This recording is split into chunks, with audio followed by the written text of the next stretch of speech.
I hate that terminology. A deal is what they got OJ. Can we all three just parachute down from cloud cuckoo land? Oh, you're fired. Oh, I quit. Each week, we break down another Better Call Saul episode in order. This week, I've got 32 details you might not know in Season 1, Episode 7. William Hill is a betting company, but this is probably a coincidence. Although Robert Sanchez is the name of the actor who plays Harry Lippenstein in Breaking Bad. The other trivia you may have heard about this photo is not true, but we'll get to that later. Then Jimmy's posing like he's on a wanted poster, which we know from Breaking Bad is his destiny. And it's also a bit like this shot from Breaking Bad. I do all the talking. That's the only way this works. Oh, this is about the notebook, isn't it? Hand it over. Is this it? I could take you into custody right now, you son of a bitch. Both of you. Where's this coming from? You're the one who spilled the coffee, you ambulance-chasing piece of shit. Walking across the parking lot just now, boom, there's a notepad. You accidentally dropped it. Wait till I get you back to Philadelphia. I'm confused. The state of Pennsylvania can extradite people for returning lost property? I guess it would have been better to say Commonwealth, but I think this is fine. Wow, that is one bold legislature. Maybe your daughter-in-law. Maybe she's got something to tell me. Maybe. Maybe not. Yeah, we'll see. You can go now. You're not talking to my client without me. Yeah, he is. Sorry about the kid. I like him. The name on this plaque is Roman Arlen, an assistant production coordinator for the show. You just gotta learn, that's all. Some rocks you don't turn over. Your daughter-in-law, what's she gonna tell us? I don't honestly know. Well, Mike, if she's got nothing to say, this pretty well ends it here. Maybe you should talk to her before we do. Either way, that's up to her. That's the least I owe her. You have to look really closely, but here Mike winks at Sanders. This opening features new footage of the Chi Machine we saw in Breaking Bad. Vince got the idea to use it because the writer of episode 6 gave it to Holly and him for Christmas. What got said? Those two Philly cheesesteaks, they want to lock me up right alongside you. You're safe, counselor. It's in someone else's hands. What, like God? No. Please don't say Hamlin McGill. Aw. Send me a bill. Oh, I'm sending you my bill. They found this caterpillar, although in a different spot, and put it in the shot inspired by Jimmy saying, The worm has turned. Chuck? Chuck, you up there? Hello? I'm out here. Holy shit, what are you doing? 120.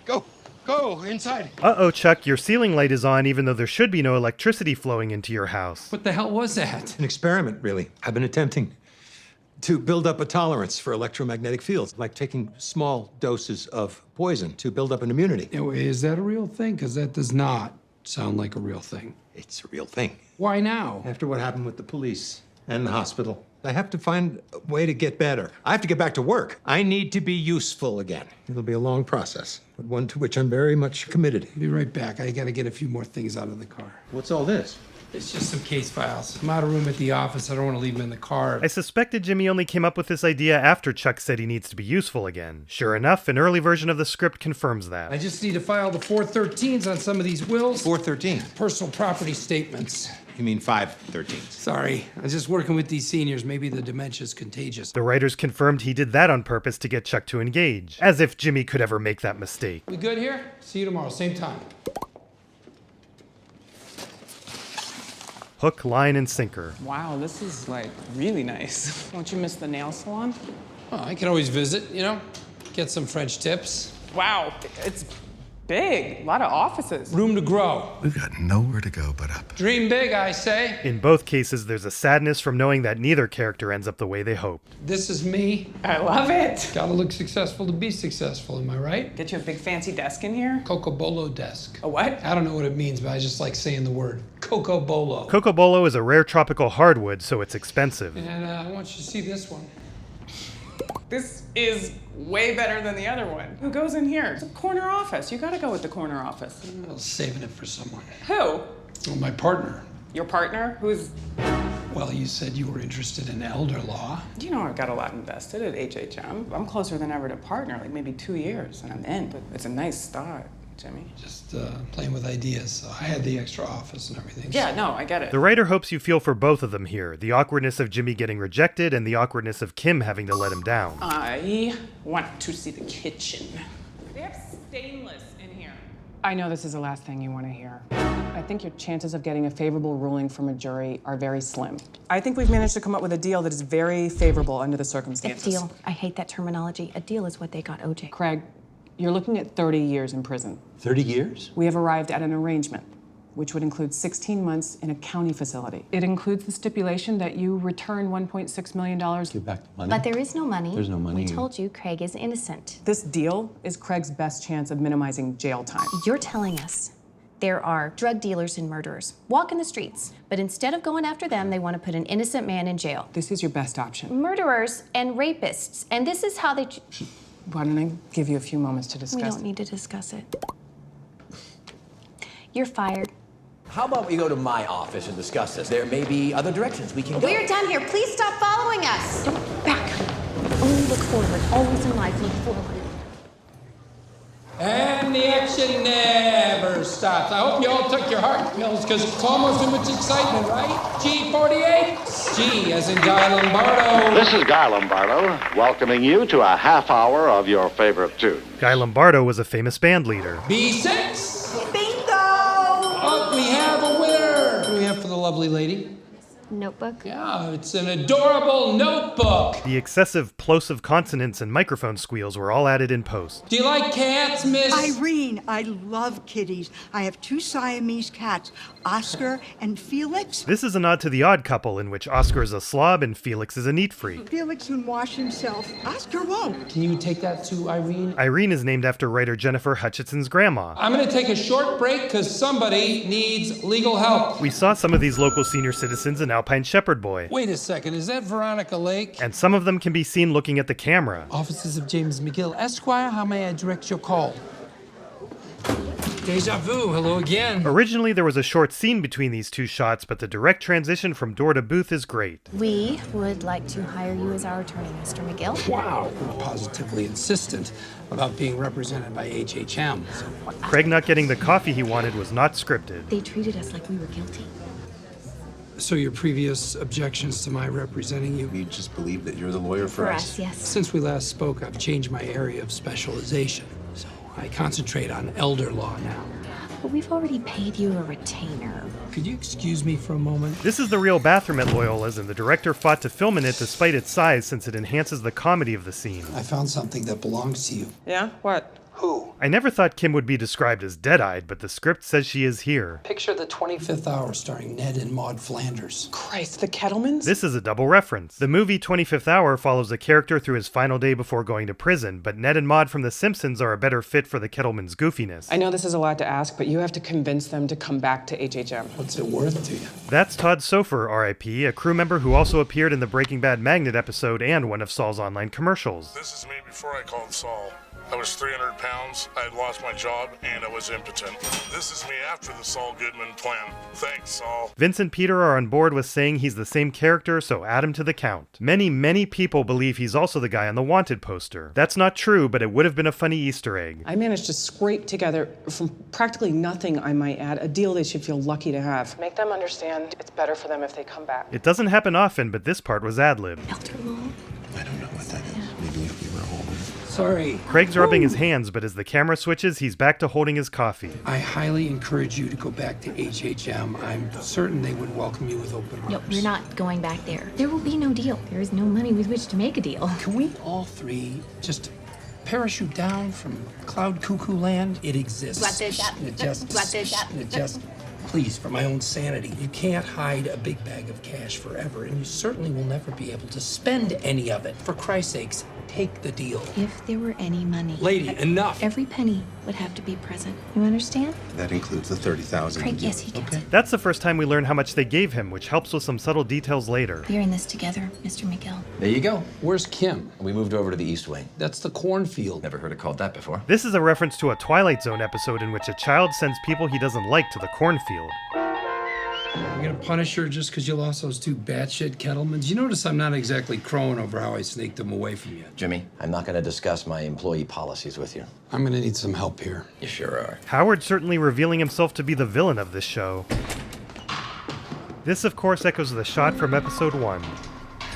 That prick firing you? Best case scenario is my 2-year plan just became a 10-year plan. An early version of this scene had Jimmy trying to capitalize on this and try to convince Kim to join him, but they decided to back off on that and had him respect her wishes. Kettleman did a terrible job covering his tracks. I know we're never supposed to say our clients are guilty, but not my client anymore. He's guilty as sin. Ray was really sick here, so smoking was extra tough, plus you never see the same cigarette touch both of their mouths to avoid Bob catching her cold. They had our friend from props, Trina Siopi, crouching down here to swap cigarettes without cutting, but they ended up putting cuts between every handoff anyway.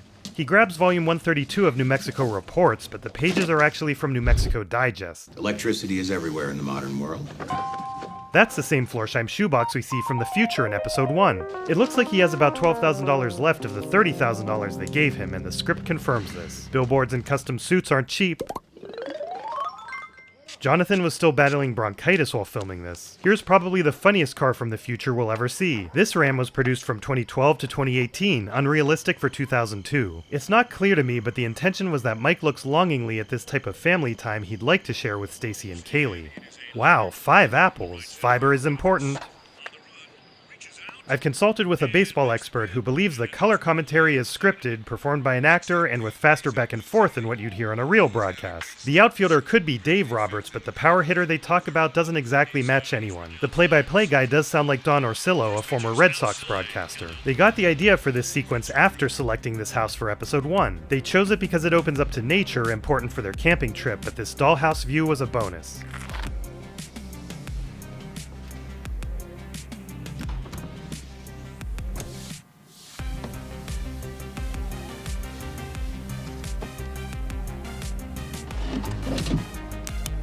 Bingo. I guess this is a popular hiding spot. The money in this episode has been very realistic. This is really the only shot where you can see some motion picture text and duplicate serial numbers on the 50s and 100s. What's funny is the duplicate serial number bills say this note is legal tender, but Sayaka noticed that this bill with a different serial number says this note is not legal tender.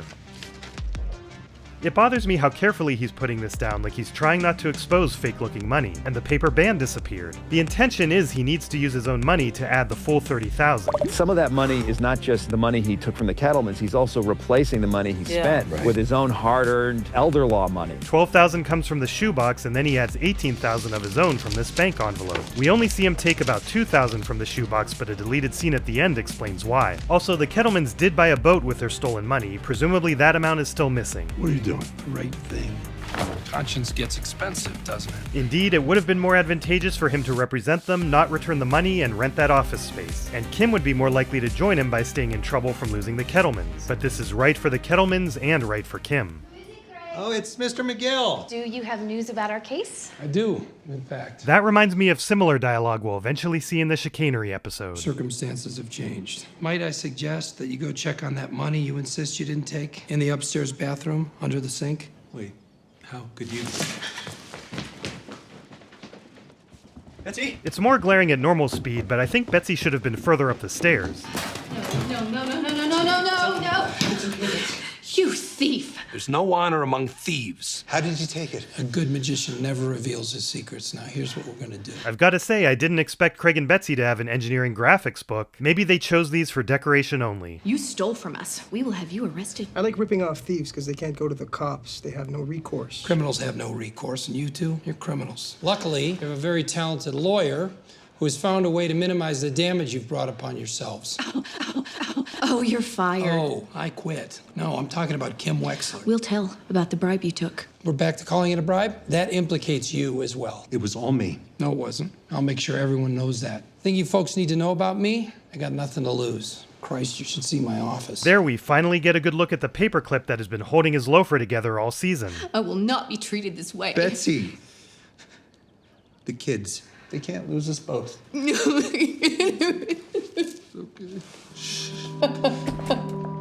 I'm looking at 2 fire extinguishers right now. This concludes the Kettlemans arc that drove a lot of season 1. Was it foreshadowing that they sang this episode's name earlier?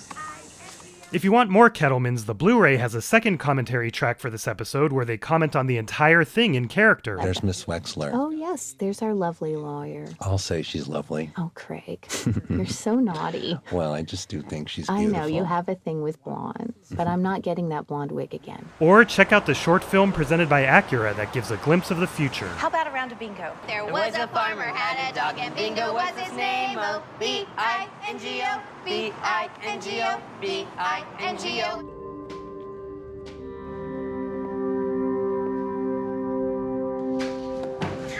Did you see how much the wall moved? That last noise reminded me of Gus's squawk. Here you can see two crew members, and then one ducks down. Law offices of James M. McGill, how may I direct your call? Heartbreaking, but Jimmy never stops. Congratulations and thanks to Supo MC, Shea Bainco, Garage TV, Lori Holland, Tony D's Music Channel, and Property of Bacon, who are now 1-year members.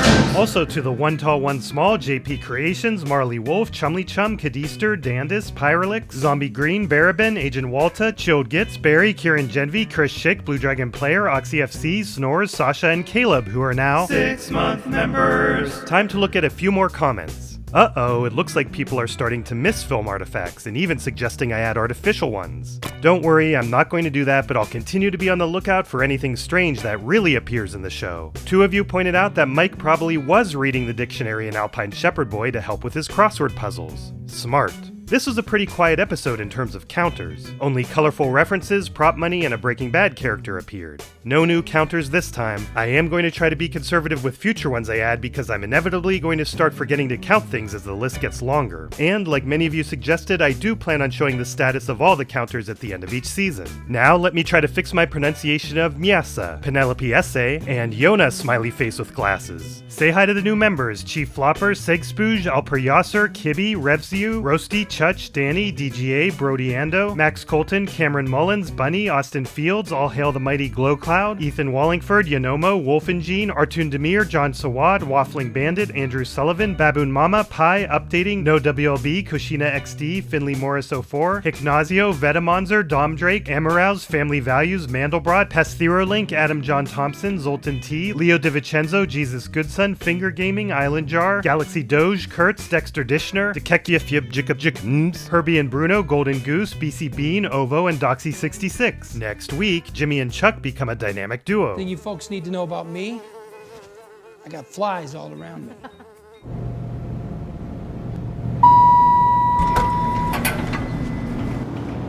This way. I need your help. You can't stand there. It's a thoroughfare. Safety hazard.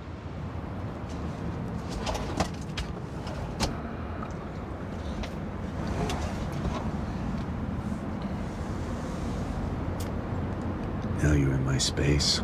You definitely don't want to be there. I'm not moving until you help me. Ugh. You make it quick. I just need your expert advice. And I got a couple of clients who are causing problems. The Kettlemans. We were coming off of one of the most dramatic episodes. This scene feels almost borderline lighthearted. It's just hard to picture the guy who we met in 106 letting Jimmy invade his space this way. Yeah. And by any chance, would this evidence be the money they stole? Yes. So how do I find it? It's probably in their house. But how do I get it?